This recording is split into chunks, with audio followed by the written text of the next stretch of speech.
Bonjour à tous, alors aujourd'hui je vais vous donner quelques conseils pour créer votre business et devenir millionnaire. Alors je vais vous donner 5 conseils fondamentaux qui me sont apparus, qui de par mon propre parcours et qui je l'espère vont vous permettre de vous aider pour mener à bien cette chose qui est aujourd'hui possible, notamment grâce à Internet où il est beaucoup plus facile et accessible de créer un business sur Internet et de devenir millionnaire très rapidement à condition qu'on ait le bon concept, la bonne idée. Alors premier conseil que je peux vous donner, c'est de travailler avec votre passion. Lorsque vous travaillez avec votre passion, vous faites les choses beaucoup plus facilement. Vous les faites de manière beaucoup plus aisée. Vous êtes porté par une énergie naturelle qui est celle de ce qui vous plaît, de ce que vous aimez, de vos talents. Vous pouvez consacrer beaucoup plus de temps. Vous ne cherchez pas forcément à avoir un retour tout de suite puisque vous prenez du plaisir. Et ce plaisir qui est lié à votre passion va vous permettre d'investir beaucoup plus de temps et d'être meilleur que les autres, que vos concurrents par rapport à ce que vous allez proposer. Cette prime, cette valeur ajoutée supplémentaire que va vous donner votre passion, va faire toute la différence dans le temps. Donc choisissez un business qui découle directement de vos passions. C'est le premier conseil que je puisse vous donner. Deuxième conseil fondamental, répondre à un besoin criant. Vous devez chercher non pas quelque chose qui va vous permettre d'être millionnaire, même si c'est un peu en contradiction avec le premier conseil que je vous ai donné. Ceci étant dit, il faut trouver un compromis entre les deux, entre votre passion et puis le besoin des gens. Le besoin de personnes que vous avez pu voir, donc que vous pouvez voir autour de vous. Donc il faut répondre à une douleur, à un besoin, à un problème que peuvent rencontrer les gens et essayer d'optimiser, de faciliter la vie des gens en leur apportant de la valeur. On parle toujours de valeur. Vous ne créerez jamais rien d'intéressant si vous n'apportez pas de valeur. On attend toujours à ce que vous créiez, que vous apportiez quelque chose dans un premier temps pour après recevoir de vos clients des commandes, de l'argent, etc., etc. Donc toujours apporter de la valeur et toujours répondre à un besoin criant. Plus le besoin est criant, plus le besoin correspond à une douleur que peuvent ressentir les gens, plus les gens seront amenés à payer plus facilement, à payer davantage pour avoir une solution qui leur permettra de répondre à ce besoin. Donc focalisez-vous sur les autres, ne vous focalisez pas sur vous, sur votre argent, sur votre business, mais focalisez-vous d'abord sur le besoin. À quel besoin vous répondez, c'est la première question à se poser. Troisième conseil, lorsque vous avez une idée de business, cette idée de business, dans l'idéal, elle doit répondre à un besoin massif. Il faut scaler votre business, il faut répondre à un besoin de masse.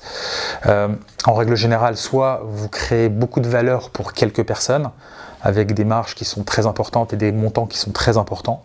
Ça, c'est le premier élément. Soit vous faites des marges plus faibles, vous apportez peut-être un petit peu moins de valeur, mais à beaucoup plus de monde, avec une rotation beaucoup plus importante. Et dans ces deux cas, la valeur que vous apportez est beaucoup plus importante lorsque vous scalez, lorsque vous vous adressez à un maximum de personnes. Et ça, aujourd'hui, c'est la magie d'Internet, c'est qu'on peut aujourd'hui s'adresser à des millions de personnes, pourvu que notre produit, notre service soit qualitatif, réponde à un besoin criant et qui permette d'apporter une véritable solution à nos clients. Quatrième élément qui est un petit peu lié, on va dire, aux besoins, à la réponse aux besoins que je vous ai évoqués, c'est d'avoir une démarche altruiste dans votre approche de vos clients. Ne cherchez pas dans un premier temps à gagner de l'argent. Faites-vous agréer. Faites-vous accepter, créer une réputation, apporter un maximum de valeur. Dans un premier temps, il faut toujours donner pour après recevoir.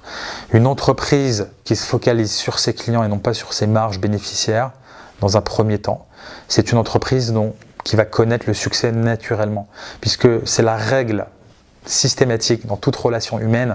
Lorsque vous donnez, à un moment donné, vous recevez. Vous ne pouvez pas éternellement donner sans recevoir à un moment donné. Donc lorsque vous donnez dans un premier temps, le retour de vos clients sera naturel. Donc donnez de la qualité à vos clients, résolvez leurs problèmes, apportez un produit qui correspondra à une véritable solution. Focalisez-vous là-dessus dans un premier temps. Focalisez-vous sur vos clients. Ayez une démarche généreuse, une démarche altruiste et non pas égoïste.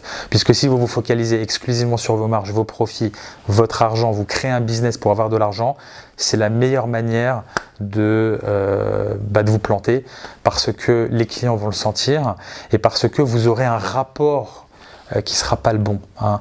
Toujours apporter de la valeur dans un premier temps, ça vous permettra de créer une bonne réputation, ça vous permettra d'avoir plus de commandes, de bénéficier du bouche à oreille, ça vous permettra de scaler plus facilement, plus rapidement votre entreprise, ça permettra de générer des ventes additionnelles, ça permettra de générer de la confiance envers vos clients. Et toute la démarche business internet, création d'e-book, conseils sur YouTube, blog et autres repose justement sur cette démarche. Vous donnez d'abord et après vous gagnez en trafic et vous gagnez en clients dans un deuxième temps. Donc ayez vraiment une démarche altruiste.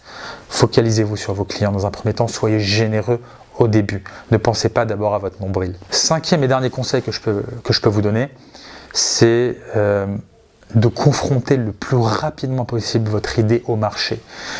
Il y a des millions de personnes qui veulent créer des business et qui se plantent et qui sont désespérées, qui sont démotivées parce qu'elles ont trop longtemps rêvé, elles ont trop longtemps idéalisé, elles ont voulu avoir un produit parfait, avoir un site internet parfait, avoir des ordinateurs parfaits, des bureaux parfaits, alors que c'est surtout pas l'essentiel. L'essentiel, c'est quoi? L'essentiel, c'est votre produit, ce que vous apportez. Et il faut le confronter le plus rapidement au marché. C'est toute la démarche du Lean Startup qui, grâce à Internet aujourd'hui, est possible.